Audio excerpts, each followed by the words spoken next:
আসসালামু আলাইকুম, কেমন আছেন সবাই? আশা করছি সবাই খুব ভালো আছেন। আমি আর দুষ্টু বাচ্চাটা আলহামদুলিল্লাহ ভালো আছি। তো বারান্দায় চলে আসলাম। সকাল থেকেই কাজ শুরু হয়ে গেছে। তবে একটা ইন্টারেস্টিং ব্যাপার হচ্ছে, প্রতিদিন গাছে একটা বা দুটো ফুল থাকে, বেলি ফুলে, তারপরে হচ্ছে টগরটাতে। আজকে এসে দেখি বেলি ফুলেও অনেকগুলো ফুল ফুটেছে আর টগরেও অনেকগুলো ফুল ফুটেছে। আর নয়নতারা তো মাসাল্লাহ খুব ভালো সার্ভিস দেয়, তো সে হচ্ছে অনেক ফুল ফুটে প্রতিদিনই। তারপরে হচ্ছে গন্ধরাজটা একটা ফুটেছে নতুন, আরেকটা হচ্ছে একটু একটু করে মিয়ে যাচ্ছে, মানে সে হচ্ছে তার টেম্পার শেষ হয়ে যাচ্ছে। রান্না করতে আসলাম, এখানে হচ্ছে ট্যাংরা মাছ নিয়েছি আর হচ্ছে মুরগির হাড়গোড়।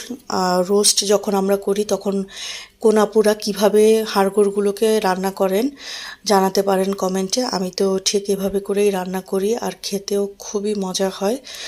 যদিও আমি কখনো মুরগির হাড়গোড় খেতাম না বিয়ের আগে, তো বিয়ের পরে এই আইটেমটা এভাবে রান্না করতে শেখার পরে আমি হচ্ছে এভাবে করেই খাই আর হচ্ছে খেতে আসলেও মজা লাগে। এটা আমি প্রথমে কক্সবাজারে খেয়েছিলাম পরোটার সাথে সকালে। তো হচ্ছে এতটা মজা লেগেছে, এতটা লোভনীয় লেগেছে। তো আমি এই রান্নাটা শেখার জন্য খুবই হচ্ছে আগ্রহী ছিলাম আর কি, যে কিভাবে রান্নাটা করে। তো আমি হচ্ছে রান্নাটা শিখেও ফেলেছি মাশাল্লাহ। আর হচ্ছে রান্নাটা খেতেও আসলে অনেক মজা হয়। লাস্টে যে এই যে আমি বেরেস্তাটা দিয়েছি পেঁয়াজ ভাজা করে, আর একটু জিরার ফোড়ন দিয়েছি, আস্ত জিরা। এতে হচ্ছে কালারটাও চেঞ্জ হয়ে যায় আর হচ্ছে ঘ্রাণটাও সুন্দর আসে। তো দুষ্টুটাকে পড়তে বসিয়ে দিয়েছি, আজকে হচ্ছে বন্ধের একটা দিন ছিল, তো এই জন্য বললাম যে একটু দুপুরেও পড়াশোনা করো, আমি রান্নাটা কমপ্লিট করি আর তুমি হচ্ছে পড়াশোনাটা করো। আর এইদিকে হচ্ছে আমার জন্য আরেকটা আইটেম করে নিচ্ছি, ট্যাংরা মাছের চচ্চড়ি। তো ট্যাংরা মাছ মাঝে মাঝে আসলে দেখা যায় যে মাছের রান্নাটা একই রকম রান্না কিন্তু খেতে ভালো লাগে না। দেখা যায় যে প্রতিদিনই বিভিন্ন রকমভাবে করলে খেতে বেশি ভালো লাগে। যদিও সাবাহাত বাচ্চাটা এই মাছে দেখে বলছে, মাম্মাম আমি কিন্তু খাবো না, আমি কিন্তু মাংস খাবো। তো আমি বললাম যে ওখানের মধ্যে তো আছে শুধু হচ্ছে একটু গিলা কলিজা, তারপর একটু পাকনা আর হচ্ছে হাড়গোড়, তুমি তো হাড়গোড় খাও না। বলে যে যেটুকু আছে ওটাই আমি খাবো। তো যাই হোক, মাছ রান্নাও হয়ে যাচ্ছিল।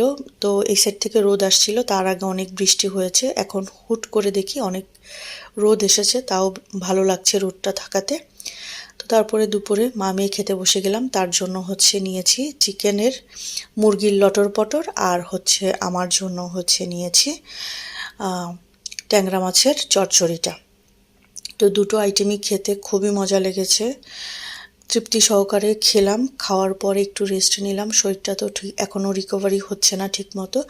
তারপরে মাগরিবের পরে এই যে দুষ্টুটা বলছে, মাম্মাম আমি একটু দোয়া পড়ছিলাম, বলছে আমাকে একটু খুলে দাও চিপসটা, তো খুলে দিলাম। এরপরে হচ্ছে বিকালে আমি আর সে গিয়ে হচ্ছে কিছু নাস্তা বানিয়ে এনেছিলাম, তার জন্য এই কেকটা এনেছিলাম। আর আমার জন্য এটা বলল যে একটা বেকারিতে নতুন এসেছে, বলল যে এটা হচ্ছে বাকরখানি, মিষ্টি বাকরখানি। তো একদমই বাজে ছিল, আমার একদম মুখটাই নষ্ট হয়ে গেছে।